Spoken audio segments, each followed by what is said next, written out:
This is not going to be one of those I quit CapCut videos that is trending right now on YouTube, TikTok, Instagram, and literally everywhere on the internet. Because guess what? I don't know if I'm quitting CapCut right now. It was at this moment that he knew he messed up. Yes, it may be a little bit controversial or kind of weird or crazy, whatever you want to title. You and a lot of other content creators are talking about you're going to quit CapCut because of their intellectual property changes on June 12, 2025, clutching your pearls, talking about how you're afraid that your identity is going to be stolen and that your face and that your likeness might be used in ways that you didn't sign up for. But guess what? If you're on Facebook, Instagram, TikTok, most other socials, or even Google in that sense, and your data is out there, whether it be on video, email, or whatever it is, for some of the things that you have forgotten that you've signed up for, then guess what? Your face is probably showing up in places that you didn't know that you had signed up for when you didn't read the fine print. And before we get into the rest of the video, I want to give a quick shout out to the sponsor of today's video, Riverside. You guys know how I hate banking thumbnails. It's such a stressor to me. But now I can take the guesswork out of my work with a brand new smart AI tool, and it's called Riverside. Riverside is helping me to raise the CTR on my videos and on my channel overall because I'm able to use this smart AI tool that's taking the guesswork out of my work. I'm able to take for inspiration a viral thumbnail that's already working in my niche and from videos that's already getting views on the topic that I want to use. All I have to do is grab that thumbnail as inspiration and start crafting my own viral potential thumbnail from one that's already working. Once I have the thumbnail, all I have to do is easily modify some of the elements. I'm able to add me to the thumbnail and remove the background. I'm able to move myself around. I'm able to change the text, the color, and most of the elements on the thumbnail to make it my own. That way I'm not copying. I'm using their thumbnail as inspiration. I'm able to quickly and easily and most effectively work my content workflow in a way that's stress-free. All you have to do is sign up with your email and test things out. See how you like it. I know you're gonna love it, because if you hate making thumbnails like I do and you need something that's stress-free, then I want you to check out the link below and get your access to Riverside. Let's get back to the video. In this video, I'm going to be talking about some of the changes or the updates that CapCut made to their TOS, which happens to be terms of service, that you may or may not be aware of if you are using their free app. And let me tell you something. Free doesn't always mean free, especially when it comes to using these free apps that are available to us as content creators. So CapCut and me, that might not be good English, but we've always have a love-hate or hate-hate relationship. Back when TikTok and CapCut got banned, I've spoken about this on some of my other videos. I did not like the instability of the platform when it came to ownership. TikTok and CapCut are owned by ByteDance. So I ended up deleting CapCut when it was banned from the United States, thinking it was never going to come back. But guess what I ended up using in its place? Filmora. And guess who owns Filmora? Chinese. Now listen, this is not about politics. This is not about China. And I'm going to tell you why. I am filming right now on an iPhone. The integral parts of my iPhone 15 Pro Max or 16, whatever it is, because I'm not techie in that aspect. Most of the hardware and probably some of the software was actually made in China. So if that wasn't enough to rattle my fences, why should some editing software app be enough to make me rattle? Let me ask you a question. While you're standing there on your IP soapbox, clutching your intellectual property pearls, this is what I challenge you to think of. All the companies like Shein or Shine, whatever it's called, that's made in China. I want you to reconsider your judgment level. So do I know if I'm getting rid of CapCut right now today as I make this video? Probably not. And I'm going to tell you why. I like a lot of the features that are available on CapCut, and is it worth me getting rid of the app right now when I don't have a suitable solution? Maybe not.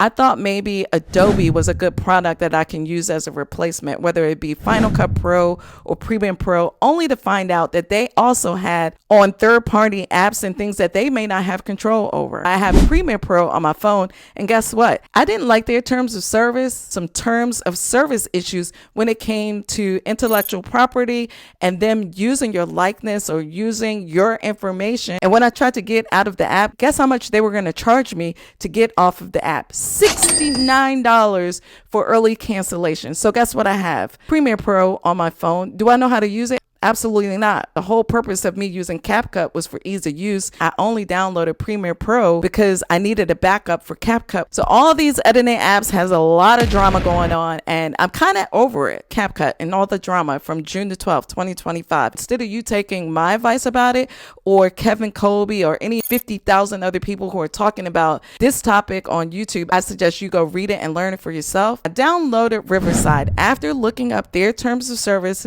Although you're able to use their application, whether it's desktop or whether it's the mobile application, that you retain a lot of your own rights and they don't have all the IP drama that CapCut has. Just like I had to learn CapCut. It's going to cost me some time. It's also going to cost me a little bit of money, even though I do like their price point when it comes to being a small content creator who has to pay for all of these things and then go relearn all of these things. And when you have to learn things, that's time, and time equals money. Let me let you know why I like Riverside and the comparison to CapCut for one particular thing. I like to be able to edit my videos, the things that you see right here on the screen, by editing the transcript. And I'm able to do this with Riverside, but I'm also able to do it with CapCut. And that's why I've loved CapCut features thus far. Besides being able to come on here, I really don't have on any makeup right now. I, in my own opinion, kind of look a hot mess behind this filter. So CapCut was able to give me all those great features that I love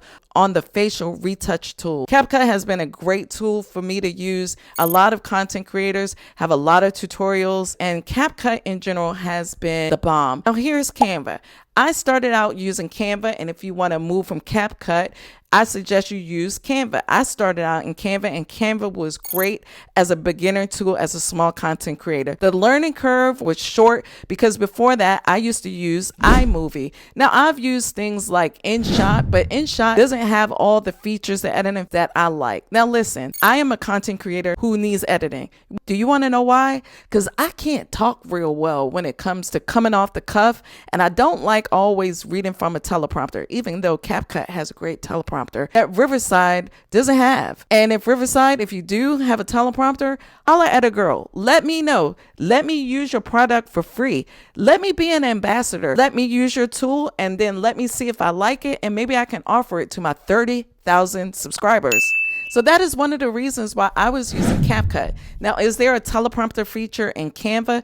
Absolutely not. I have Canva Pro. I'm not saying you need to get Canva Pro. I think Canva is great for starting out when you're a small content creator and your learning curve is short and your patience are as short as my edges.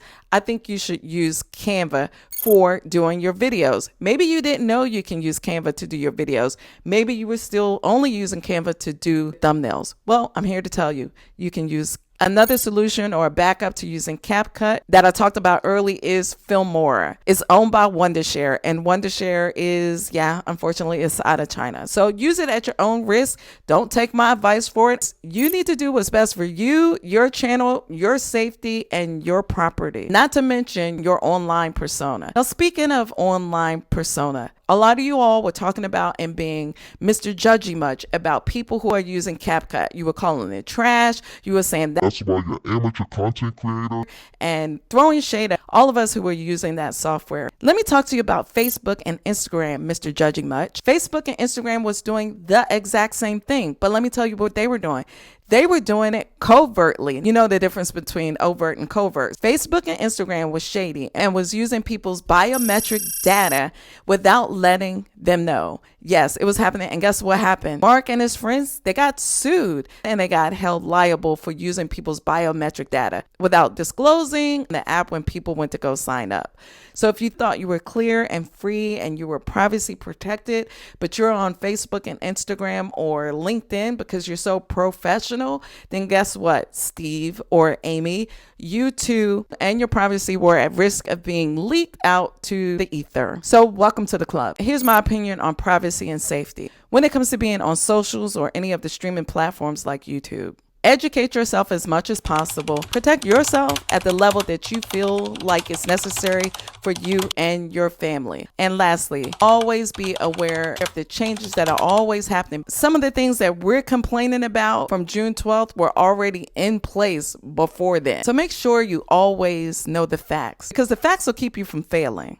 And whether or not I make the shift over from CapCut over to Riverside FM, you're going to have to watch, wait, and see, because I'm sure if I do, I'll make a video about it. That's it for me in this video and this rant. Hopefully it's been edutaining for you, educational and entertaining, as I'm trying to make sure that we're all aware of the changes that happen in these YouTube streets. I will see you on the next time on the next video. Until then, bye-bye.